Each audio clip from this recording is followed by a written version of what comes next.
गरीब चंदू चाय वाला। गरीब चंदू चाय वाले की कहानी। किसी गांव में चंदू नाम का एक गरीब चाय वाला रहता था। उसके घर में उसकी पत्नी चंदा और उसकी बेटी जनी थे। चंदू गांव में ही चाय बेचता था, इसी से उसका तथा परिवार का खर्च बड़ी मुश्किल से चल पाता था। शाम को चंदू जब घर लौटता तो रास्ते में एक नदी बहती थी जिसमें रंग बिरंगी मछलियां रहती थीं। उन मछलियों को वह खाना खिलाया करता था। ऐसा करने से उसके मन को अच्छा लगता था और मछलियां भी उससे खुश रहती थीं। गरीबी के कारण चंदू अपनी बेटी जनी के स्कूल की फीस भी बड़ी मुश्किल से भर पाता था। एक दिन जनी स्कूल से रोते हुए घर आई। चंदू के पूछने पर उसने बताया कि आज उसकी टीचर ने स्कूल से उसका नाम काट दिया क्योंकि चंदू ने पैसों की कमी के कारण पिछले 3 महीनों से उसकी फीस नहीं भरी थी। अगले दिन चंदू चाय बेचने नहीं गया बल्कि उदास मन से नदी किनारे जाकर बैठ गया और वहीं बैठकर मछलियों को खाना देने लगा।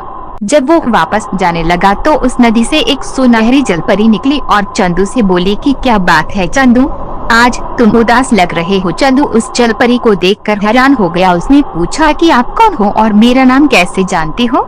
जलपरी ने कहा, मैं एक जलपरी हूँ और मुझे कुछ जादुई शक्तियाँ हैं जिससे मैंने तुम्हारा नाम जान लिया।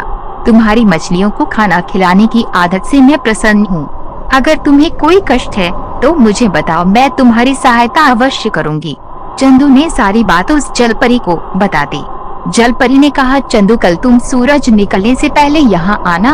मैं तुम्हें सोने के सिक्कों से भरा थैला दूंगी जिससे तुम अपने परिवार का खर्चा अच्छे से उठा सकोगे। जलपरी वापस नदी में चली गई। अगले दिन सूरज निकलने से पहले ही मदन नदी पर पहुंचा। तभी वहां जलपरी प्रकट हुई और उसने चंदू को सोने के सिक्कों से भरी एक थैली दे दी। चंदू ने जलपरी को धन्यवाद दिया और मछलियों को खाना खिलाकर वापस चल दिया। उस थैले को उसने एक व्यापारी को बेच दिया जिससे उसे बहुत सारे पैसे मिले। सबसे पहले चंदू ने अपनी बेटी जनी के स्कूल की फीस भरी जिससे कि वे वापस अपनी पढ़ाई शुरू कर सके। कुछ महीने के बाद चंदू ने उन पैसों की मदद से एक छोटा सा होटल शुरू कर दिया। उस होटल से उसकी आर्थिक स्थिति अच्छी होने लगी। उसने एक पक्का मकान भी बनवा लिया। उसी गांव में विकास और विनोद नाम के 2 व्यक्ति रहते थे। वे चंदू की सफलता से ईर्ष्या रखने लगे कि वे इतनी जल्दी कैसे धनी व्यक्ति बन गया। किसी तरह उन्हें सोने के सिक्के वाली बात पता चल गई। अब तो विकास और विनोद ने एक योजना बनाई कि कल जब वे नदी के पास जाएगा तो हम उससे सोने के सिक्कों की थैली छीन लेंगे। योजना के अनुसार दोनों ने चंदू का पीछा किया और नदी के पास ही एक झाड़ी के पीछे छिप गए।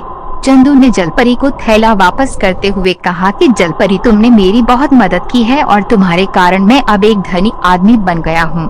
साथ ही मैंने अपना व्यापार भी शुरू कर लिया है, इसलिए मैं ये सोने के सिक्कों की थैली आपको लौटाना चाहता हूँ। जलपरी चंदू की ईमानदारी से बड़ी प्रसन्न हुई। अभी वह बात कर ही रहे थे कि विकास और विनोद दोनों ने चंदू को पकड़ लिया और उसे धमकाने लगे और थैला देने के लिए कहा। ये देखकर जलपरी ने अपनी छड़ी घुमाकर उन दोनों की पिटाई करवाई। विकास और विनोद दोनों वहां से भाग गए। उनके भाग जाने पर जलपरी ने चंदू से कहा कि हमेशा ईमानदारी से अपना व्यापार करना, जिससे व्यापार में तुम्हारी खूब तरक्की होगी। यह सुनकर चंदू ने जलपरी से वादा किया कि वह ईमानदारी और पूरी लगन से काम करेगा। उसने जलपरी को धन्यवाद दिया और सिक्कों का थैला सुनहरी जलपरी को वापस कर दिया। फिर उससे विदा लेकर अपने घर वापस लौट गया।